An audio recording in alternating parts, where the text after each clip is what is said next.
All right. Finally got this together correctly. Um, and I guess I owe people apology in that um, I had everything all set up. I mean, I had everything set up. And then it's like things just went awry. When it came time for me to start the live broadcast, this live stream, um, it just didn't happen. That's all I can say. It just didn't happen. And so I am kind of restarting tonight with this live stream, the second one. And we'll see what happens here. When I used to do the podcasts from back in 15 years ago, well, let's just say that I did certain things a certain way, and I tried to prepare myself for just about anything that would occur. I'm looking to my right because I'm like I had a couple other things that I needed to do here, but for whatever reason, it's not happening. So I'm just winging it. So I mentioned that tonight's live stream is going to be a free game. And if there are folk who join in the chat, great. If they don't, so be it. That's the least I can do. Let's see here. I'm making sure that I have at least the chat room all set up because, well, these things happen. That's all I can say. These things happen. I remember there was a show that I had set up with Patrice Rushen, and Patrice Rushen was like my last big guest. And what had happened, it took a while for her to show up. And so what I had everything all set up, I had all my eggs in one basket for her. I had everything all set up. And then it was like, I want to say at least 30 minutes before she appeared. And so I had to wing it. And it was not pretty whatsoever. So I'm kind of looking to my left here to see if I've got the live stream set up here for the chat room. And if I don't, then, well, we're just going to keep on. So bear with me here. In fact, my daughter, she's got me on. She's got me now. Right here. Hey, man, what's going on? Finally got it together here. So what I'm gonna do is start off with what I wanted to share anyway, right from the start. Hey, Taurine, how tall is Patrice Rushen? Patrice is about like 4'8", 4'9". Here's a little tidbit. She appeared on Soul Train as a dancer as a teenager before coming on as a guest of Don Cornelius. In fact, if you really follow music, Patrice was a couple years ahead of him though, but they attended the same high school, and then he eventually was her bass player and sax player, Gerald Albright. They attended Locke High School, and Locke High School is also famous for Ozzie Smith, the Hall of Famer, who played for he started out the San Diego Padres and then went to the St. Louis Cardinals. But what I wanted to share though was, at least starting out with this free game, how did I start out in delivery and transport? And then I'll kind of work my way into what I wanted to talk about. I started out, as I've often shared, doing rideshare for Uber and Lyft, and that was 2016. And then I had my first taste at delivery and rideshare in 2018. And that was with Roadie. Roadie was my first taste into doing last mile delivery, and it actually occurred within weeks after my finishing my having a hip replacement surgery back in September 2018. And at the time when Roadie Rody was still kind of an unknown. It was one of those well kept secrets. And so with Rody app, there were opportunities where you actually there was not enough people on there to where opportunities were taken like as soon as you see them. Opportunities were allowed to kind of build up in price before people took them. So let's see, comment. Yeah, UPS. That's when you can call Atlanta and speak to somebody. In fact, you could actually call Atlanta, and if you didn't like what was being offered, if you had a good enough argument, they may bump the actual gig. So yeah, Steve. By the way, Taurine, Steve Rideshare Rodeo was my guest last week. So again, I'm appreciative of this. Hey, whoever's coming in tonight, I'm appreciative because YouTube has not been pushing my stuff too that much this past week. It seems like my numbers have tanked since last week, but I've had these little bumps like that with YouTube. So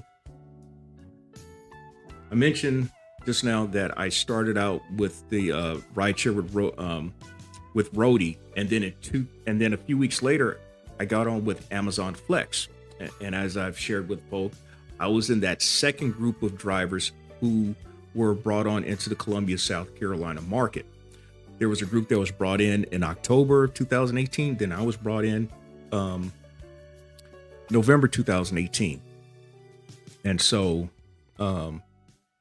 I saw where, as with the market starting out, there were a lot of real good blocks that came out. People were bragging of earning $100 per block and so forth.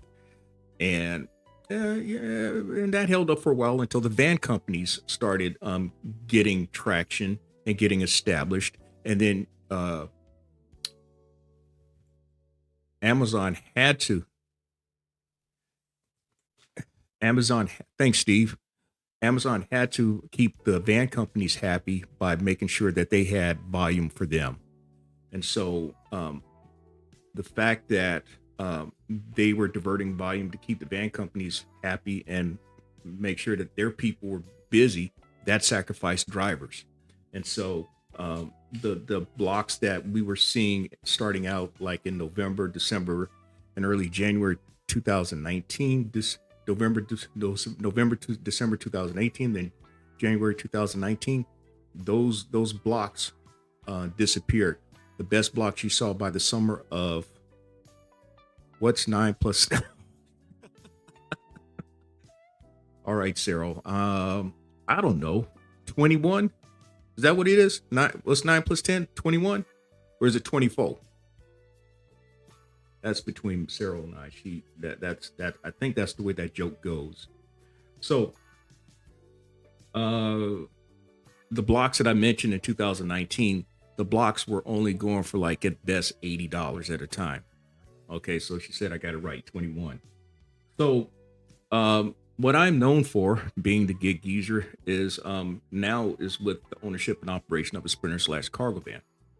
And so that occurred in December 2022. And as I've shared on many occasions, I met a young guy in a parking lot of a Walmart, and we got to talking about various things. And he mentioned about having his authority, and that kind of sparked a curiosity. The van that he had was a Dodge Ram City, if memory serves me correct, it's a city van, which means that it was the small Ram version of a van, kind of like it would be the Ford equivalent of a Transit Connect. And so over the ensuing weeks, I got to looking into ownership and operation of a Sprinter / cargo van. In fact, I'm coming up on about 2 years of that. First full week of December, I pursued looking for a van, found one in Georgia, got financing, and December 16, 2022 was when I started with actual operation of a van. I went to Cumming, Georgia, and picked it up. The next day, had two catering opportunities up in Charlotte. Earned over $400 that day. So, looking back, the question might be, well, was it a good time for me getting a van in 2022? I'm gonna say yes and no. Yes, from the standpoint of I was able to do what I thought was going to happen, and that was to uh, increase earning capacity with the ownership and operation of a Sprinter/cargo van. Was it a good time otherwise? It may not have been from a buying van standpoint because vans are hard to find, at least the type of van that I was looking for. Now is a good time to find a van, but is there the volume and opportunities for you to make the money? That's another question. So it's and but then again, you can always say it's what you make of it.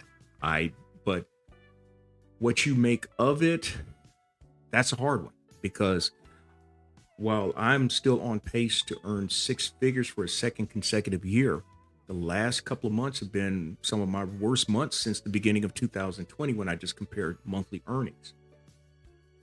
So I've kind of set this thing up now for the past 10 minutes now, and I mentioned I was going to talk about free game. The free game is going to be like this. I'm going to go over some things that I've shared in previous video uploads. Hopefully, for those who are still interested in this ownership and operation of a Sprinter/cargo van, these are some of the things that you need to do. I'm going to answer this question. Cyril asks, would you have bought a van again if you could go back? I think it would, yeah, I would still do it. Probably would not finance. If I would rather not have financed. I've been able to pay on a van. In fact, I paid my most recent payment this week. So that's a good thing though. But I think though that in today's economy, I think you're better served if you can make an outright cash purchase because that's one less concern you have to have.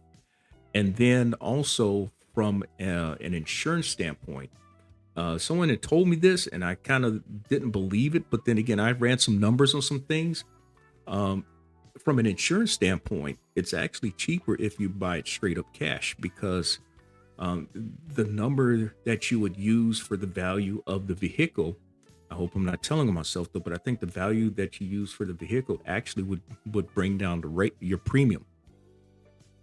So a lot of folk always ask the question, how how do you start with the ownership and operation of a van? I don't like to say cargo van business because I mean, when I think of cargo van business, I think of somebody who's selling them, not so much as the operation of one. And besides, as I'll talk further, there are other things that you can do with a van other than delivery and transport. So one of the things that you want to do is set up an LLC. The question often is, do you set one up before you get a van or after you get a van? Well, from an administrative standpoint, you would really want to set up the LLC before you get the van because if because when you set up an LLC, then you have the potential of setting up that van being in the name of your business, even if it's a cash purchase. It will be registered in the business name, and also from an insurance standpoint, it could be in the insurance. It could be in the business name. Everything be set up in a business name. And ideally, what you want to do again is set up an LLC, limited liability corporation, because the advantages of LLC, as we know, is that if something major happens and somebody were to come after you, they're going after the assets of the business and not your personal assets, at least as what we know. You can always revise your LLC documents, at least in South Carolina, you can. And it's always good to have the papers in place, especially when you're also trying to set up your bank accounts. That's another reason why you want to set things up that way. When you set up your business checking accounts, I say plural checking accounts because I learned from being an insurance agent, you want to have uh, an account for money coming in and money going out. And so, um, personally, I'm not really saying something that I shouldn't. I have two business checking accounts set up that way, one for money coming in, one for money going out. It's easier to keep up with your money that way when you have money coming in and coming and going out. So, another question is, do you recommend business credit cards? They're good to have. They are. They're good to have. That's if you can that's if you can qualify for the business credit cards, because it's going to be based on, in part, your good credit, because you're going to be the guarantor of those cards. Um, and so, and that's also with most business purchases. You have to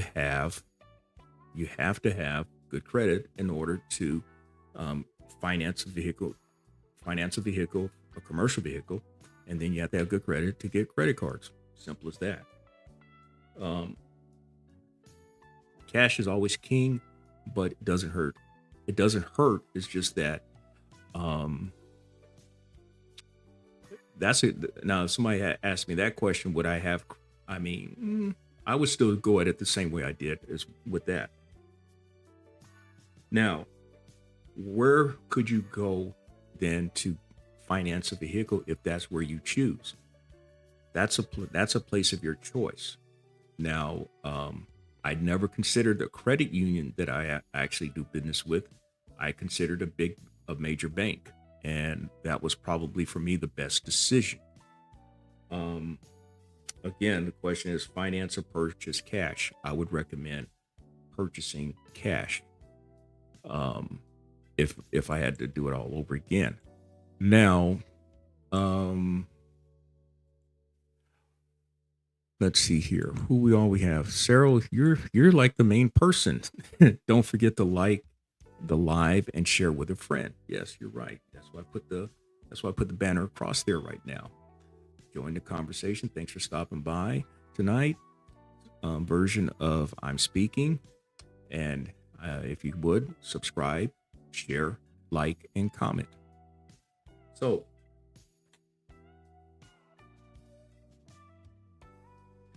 what are some of the advantages? What are some of the advantages of financing or even business credit card? The biggest advantage is that you are establishing business credit, because at some point you certainly don't want it to be with you being the guarantor. But the disadvantages are those payments, because once you start putting miles on your vehicle, you're gonna feel as if, man, why am I paying on this thing? I need to pay this thing off fast, like last week.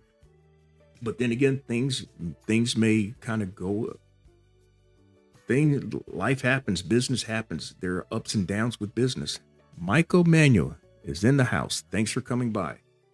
Thanks for coming by, Mike. I don't know if I saw you last week with last week's live stream, but thanks for coming by. Uh, the other thing is that with financing, you have to do inherently you're going to deal with a higher premium because of really the value of the vehicle. Um, the value of the vehicle affects your premium, and there's no way around that. And so when you are able to pay off the vehicle, man, then you're able to. I'll just leave it at that. You're more than likely to have a lower insurance premium. The biggest advantage about with a cash purchase as well, it is immediately an asset. It is immediately an asset, regardless of the miles that you drive on it. It's still an asset. If you get a vehicle with 125,000 miles on it, you can turn around and sell it the next day, maybe for what you bought it for, but it's immediately an asset. Um, Disadvantages of a cash purchase, I can't say there are any. Now, what I am sharing in this live stream and what I've shared on my channel over the past years now, I would say that you should treat this as a guide and not as gospel.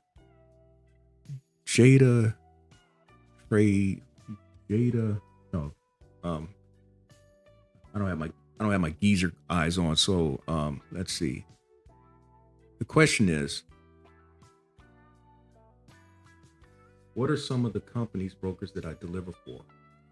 Well, I deal with a bunch of them, and quite honestly, if you look around, nobody really talks about what their brokers who they deal with.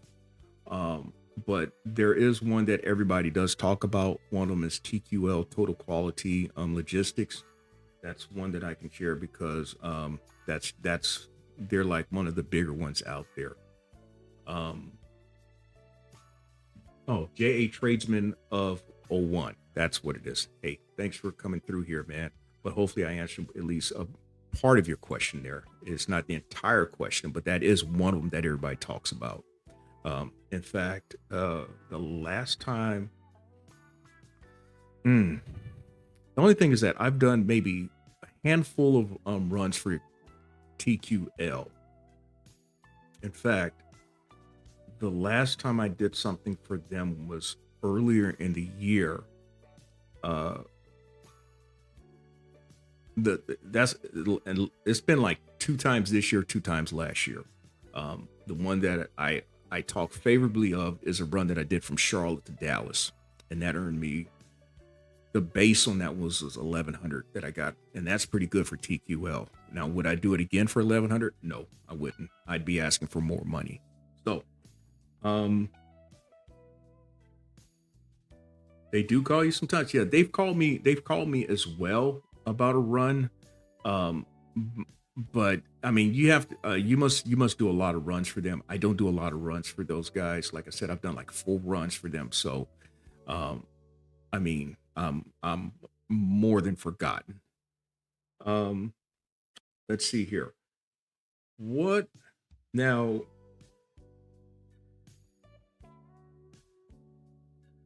I'm going to share some other things that goes with the starting of a business with Sprinter slash Cargo Van, and this may also um, be related to delivery and logistics, delivery and well, delivery and transport. I shouldn't say entirely logistics though, but um, in South Carolina, before you even get your license plate, you got to pay a property tax. And uh, but if you're now that's if you pay a cash purchase. Can I share how people find brokers? You gotta look for them. That's what I'm gonna say. You gotta look for them. I mean, I actually found out about most of the brokers that I just buy. Actually, just googling brokers. Um, but then again, you may get sometimes depending on if you're dealing with a factoring company, they may give you a list of potential brokers that you might be able to get on with. The main thing though is that when you're starting out, you need to have an active authority for 90 days. All right, Cyril. Thanks for the question.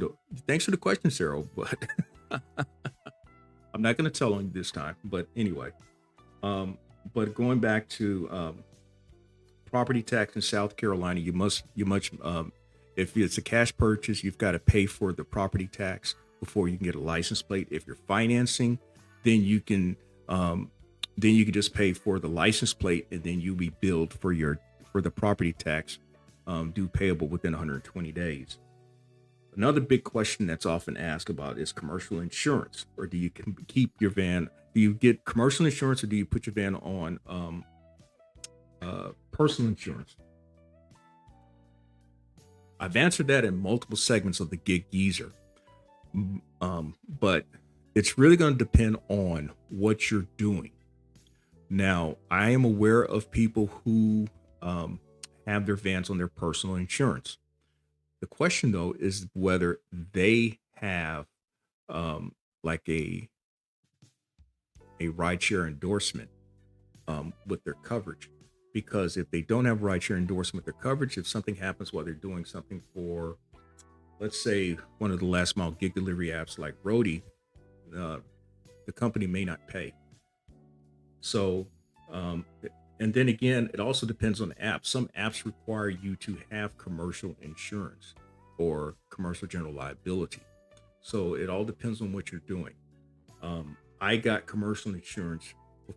I had commercial insurance when I went to the car lot. Hey, delivering with Ellen. Hey, thanks for coming back through here. Um, um, you were here last week, and thanks again coming through here this week. Um,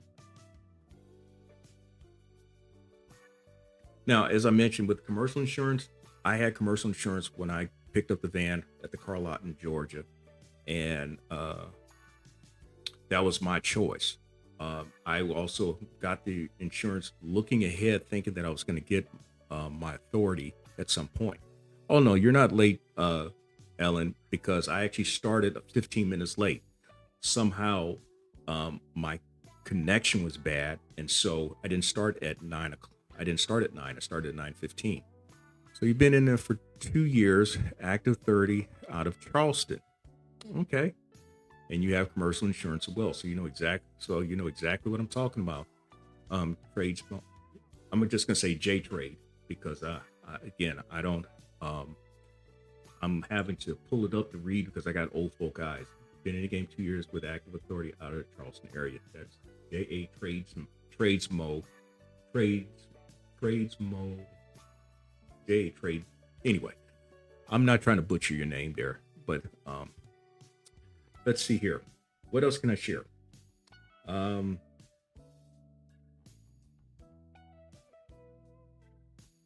One other thing that I've shared a lot is I've tried to tell people that you must understand that from an insurance standpoint, a Sprinter van is going to be looked upon as a commercial vehicle.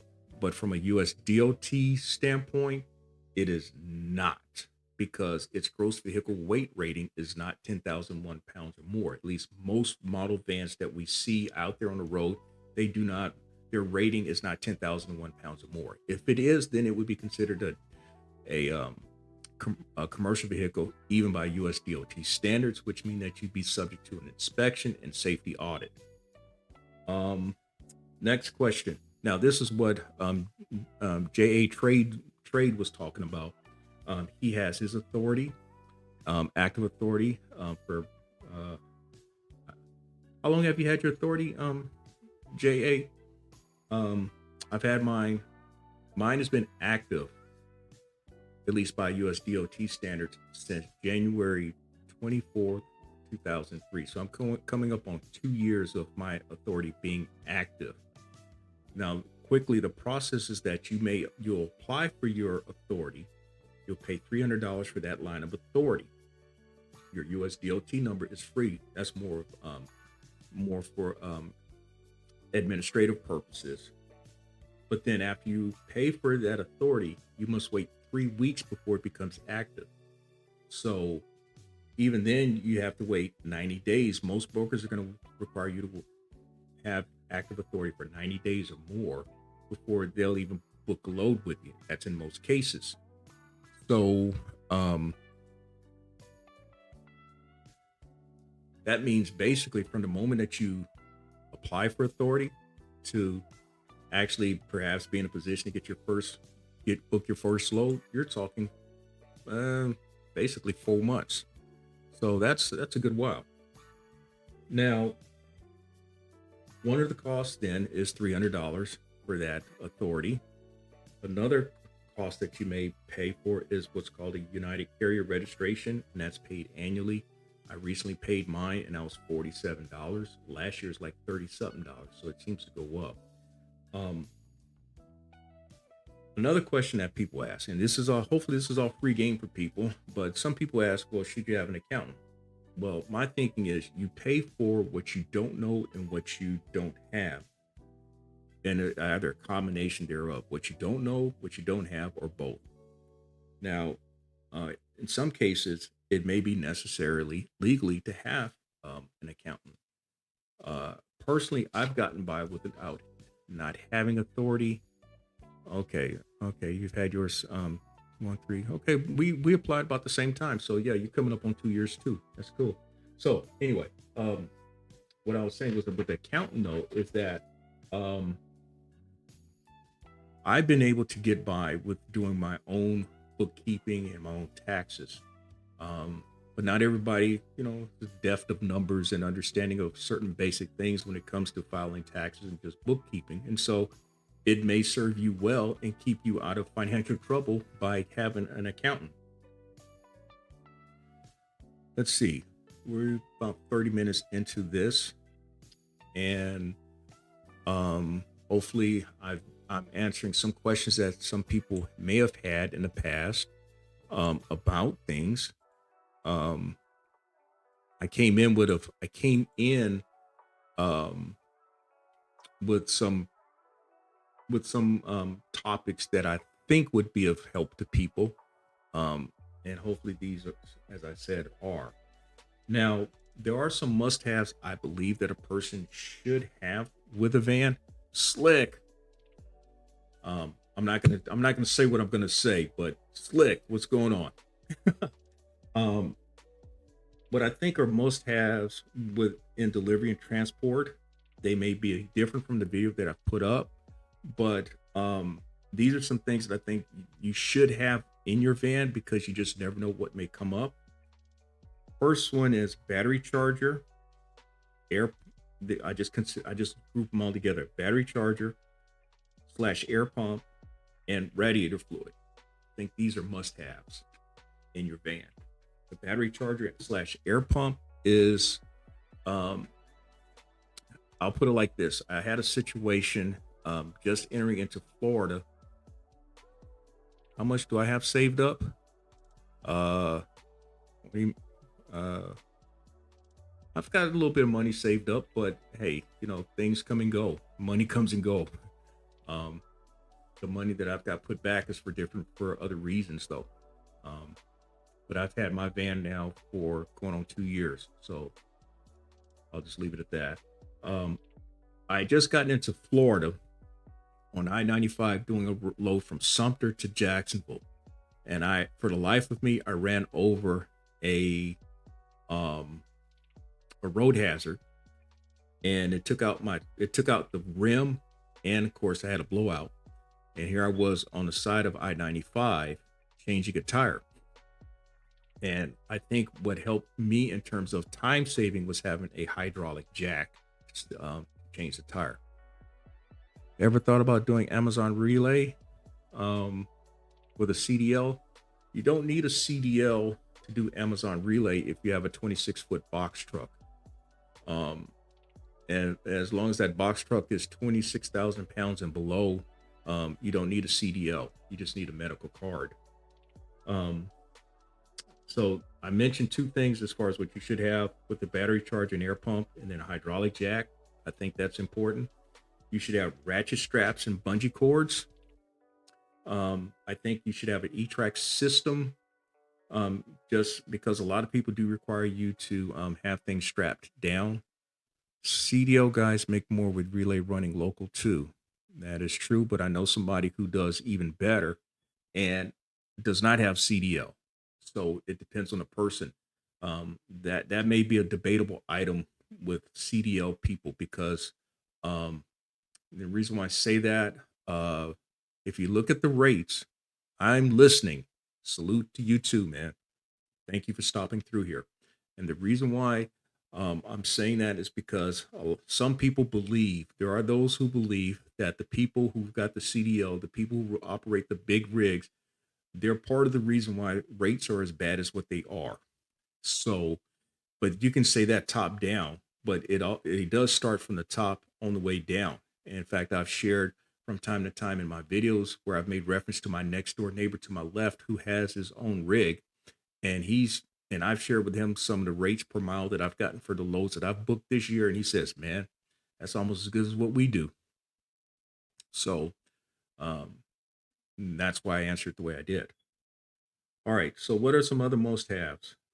Multi-purpose dolly, furniture dolly, PPE, personal protection equipment, helmet, reflective jacket. You never know if you have a load.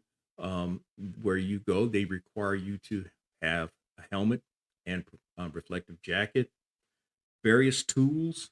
Um, and there's somebody in this room here who understands what I'm talking about with various tools like Allen wrenches, hint, hint, um, torque sockets, impact sockets, breaker bars, wrenches. You never know when you have to get up under the hood if you have that type of dexterity. Um, you may need a cutting tool for boxes.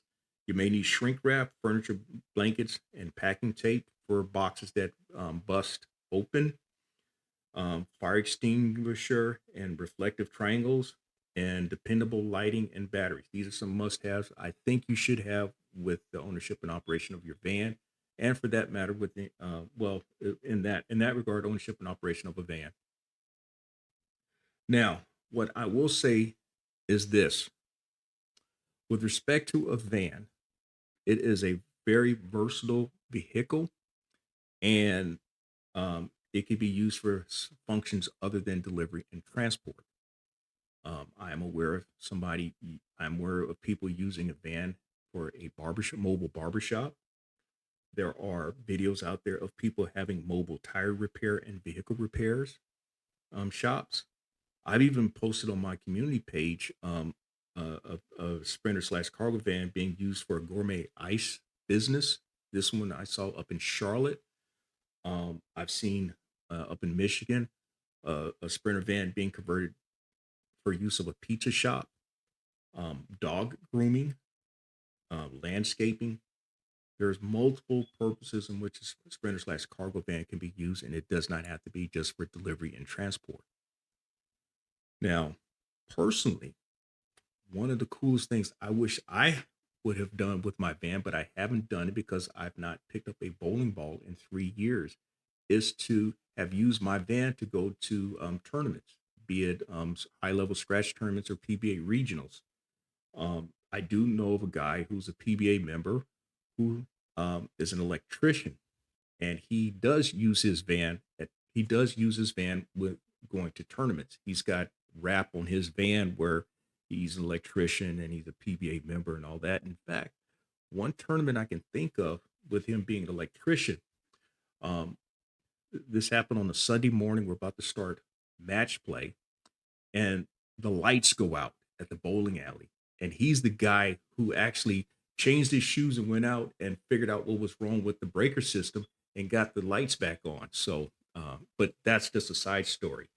Um, the fact is that I wish I could have that story to share. I don't have that story to share. Now, I talk about free game. Um, you know what? This is where I think when you start sharing certain things about the about what has gotten what I share about what's gotten me to where I'm at. Um, you know what?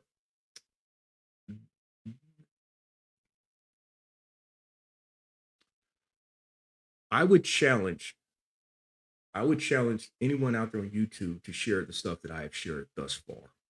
I mean, we could talk about the apps. We can talk about how the apps work. We can talk about how much we make on the apps and all that. But a lot of the things that what I'm sharing are just things that get you started and actually keep you in business. The one thing that um, I will say about um, apps are that they are the they are all three: the past, the present, and the future. How we make these apps work for us is debatable only because the apps are always looking for ways to try to stay ahead of us. And unfortunately, the apps that it's a cat and mouse game.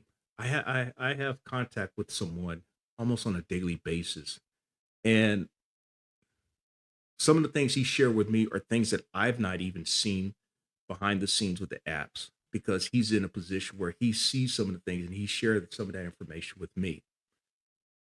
The one thing that I can say is this: these apps are making money.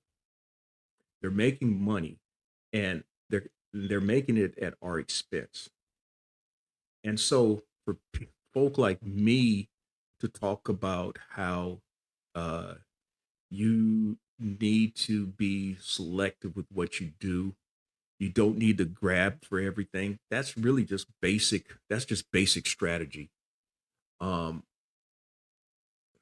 there are things that go on with the apps and with drivers that aren't talked about, and for good reason. Because um, really and truly, if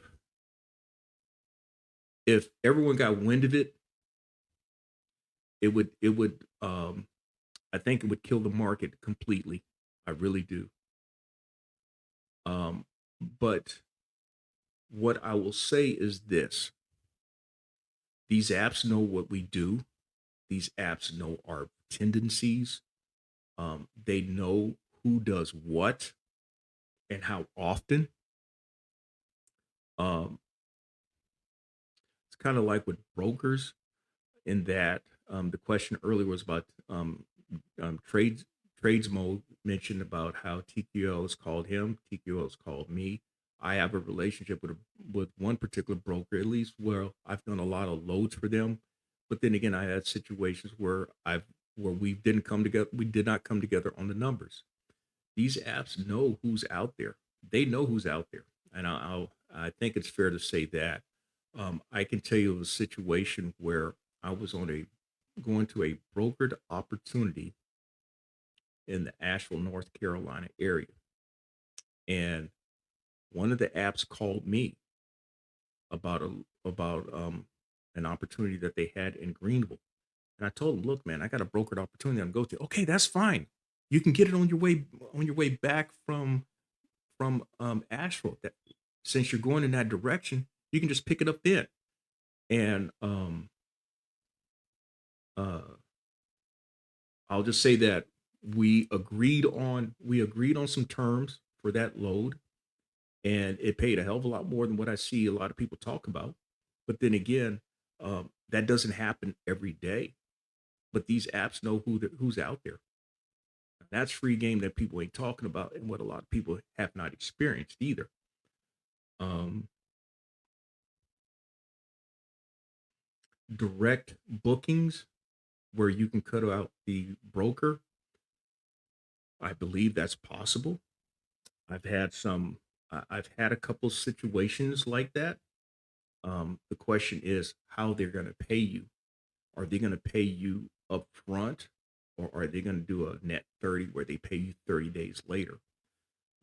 The only advantage that I have, I think, when I deal with brokers in most situations is that, well, in every situation, is that I have a factoring company that I deal with. And I know that either the next business day or two business days later, I'm going to see money in my checking account.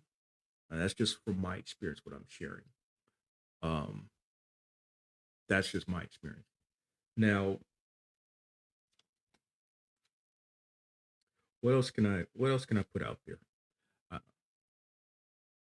am I the new guru now? No, I'm not the new guru. I don't know everything. I don't. I don't. I mean, I've been at the delivery and transport at this level with a sprinter slash cargo van since December 2022. That does not put me as a guru. I've been able to survive better than a lot of folk. I've seen people come and go, and but that doesn't put me as a guru. Agreed. I think everyone has an individual file started with an AWS. The apps know our tendencies. That's right, and that's what contributes to the algorithm. Well, Pedro is not in the cheerleader for delivery. Delivery. That is not. Hey, Brian. Um, Pedro, I've actually appeared on Pedro's on a Sunday live stream with Pedro almost 2 years ago now. Um, but I don't. I've not had any interaction much with Pedro since then. Pedro at one point liked to talk about how he was able to do everything on DoorDash, just a single app. But I've always been an advocate of multiple apps. I was talking multiple apps long before a lot of people were talking multiple apps, only because of my market situation here in South Carolina. Ned, thanks for saying that I'm highly knowledgeable. Some people don't think I know what I'm talking about, but um, let's just say that I've tried to understand what I'm doing, and and I've tried to communicate with everyone accurate information. Um, do I have my own authority? Axel, yes. As I shared earlier, I've had my authority has been live since January 24th, 2023. So I'm coming up on 2 years of active authority. What I've shared in the past about having my authority that long, really the biggest significant is that I've been able to maintain my commercial insurance policy that long.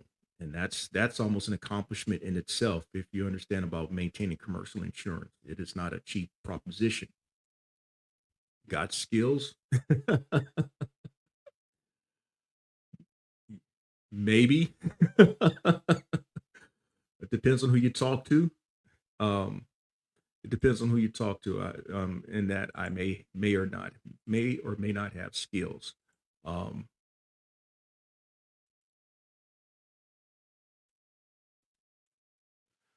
let's see here. We've got about 14 minutes left in this session, and I'd like to think that it's gone fairly fast. Um, it could have been a graveyard of a situation. I would say, um, had this been exactly an hour ago. As I mentioned, this live stream was delayed by 15 minutes because I had poor connection. I had to literally restart my computer, and that seemed to got everything going again. Um, let's see here. Um,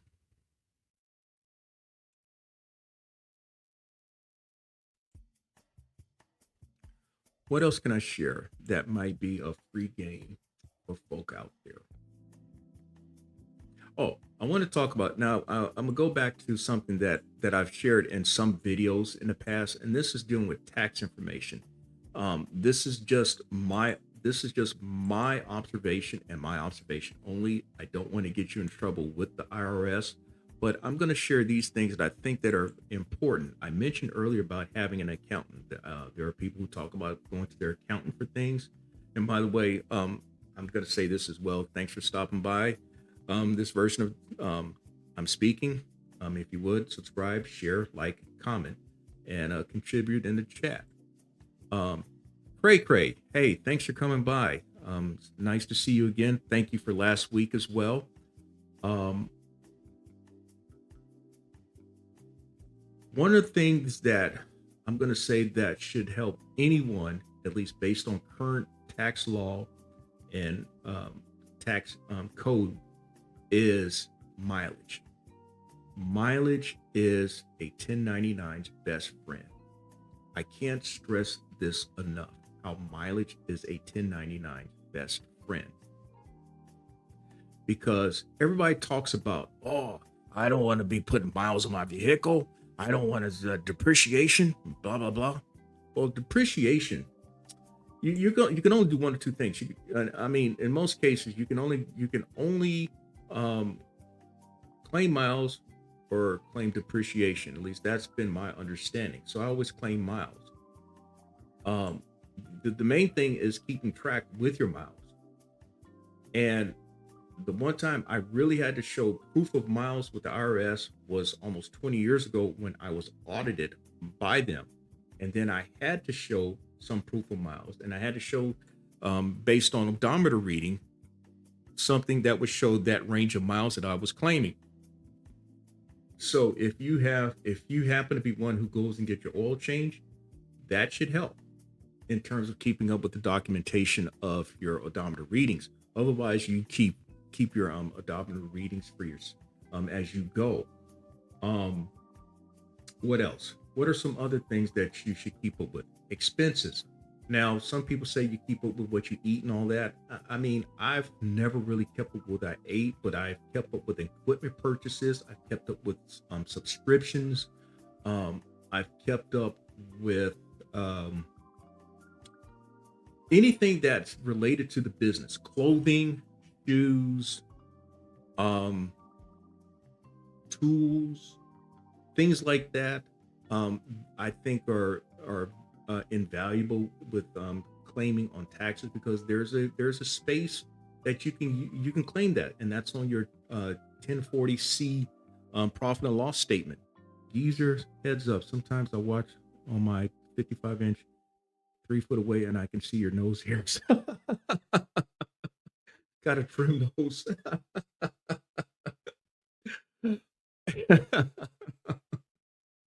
That's pretty good, man. I believe it or not, I do, but hey, I guess I'm a hairy person, man. So it's hard to keep it's hard to keep those done. I mean, I do better with the ear hair than I do with the nasal hair. But back to the free game. Mileage, equipment, uh clothing, subscriptions. What I mean by subscriptions, like if you subscribe to, for example, like I subscribe to Adobe for its not its Creative Suite, but it's well, it's the equivalent of Creative Suite. So for my editing equipment for video and for other things, I pay a subscription there. The StreamYard that I'm doing these live streams, I pay for that subscription, so that's a part of what I do.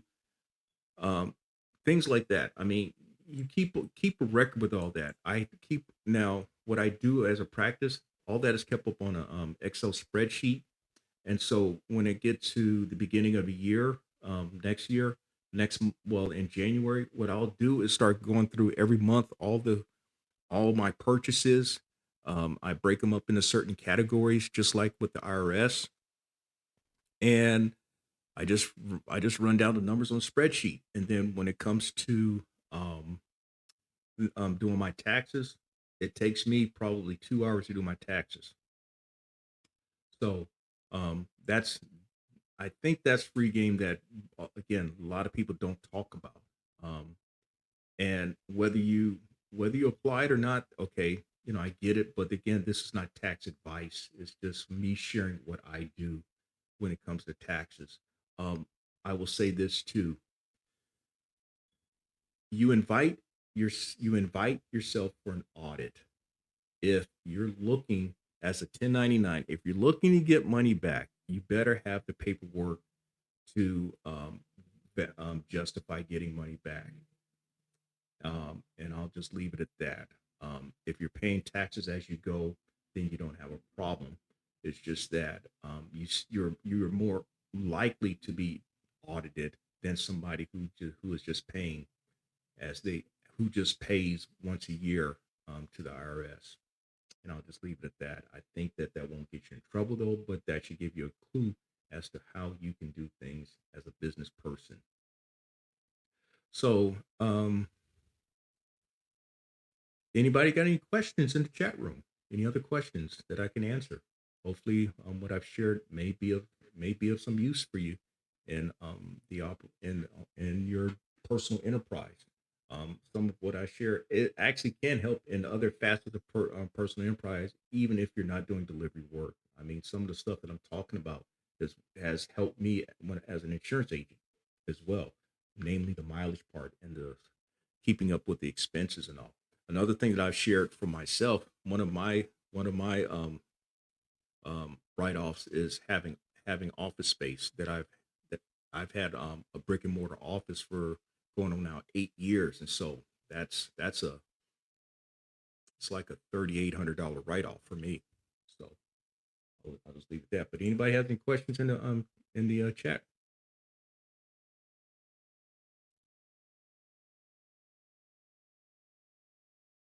Mm, okay, well, I'm gonna kind of wind this thing down now. Um, I will have another live stream next week. Next week, Wednesday at 9 o'clock, and hopefully it will start as it should at 9 o'clock. Um, Again, the problem this week was that um, I had an issue with the Wi-Fi, and I had to restart the computer. Um, let's see. Do I have any other thing else I need to cover while I'm at it? No, I think that's it. Well, everyone, I'm gonna kind of wind it down. I'm going to kind of um,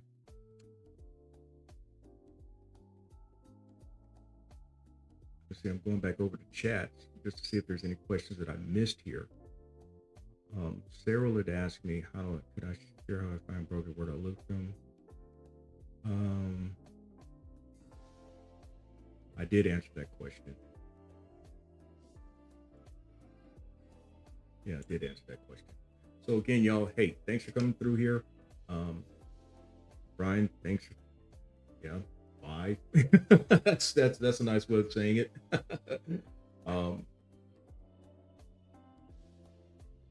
again, if you like what you've seen here, subscribe, like, comment, share, and hopefully y'all be joining the damn conversation next week.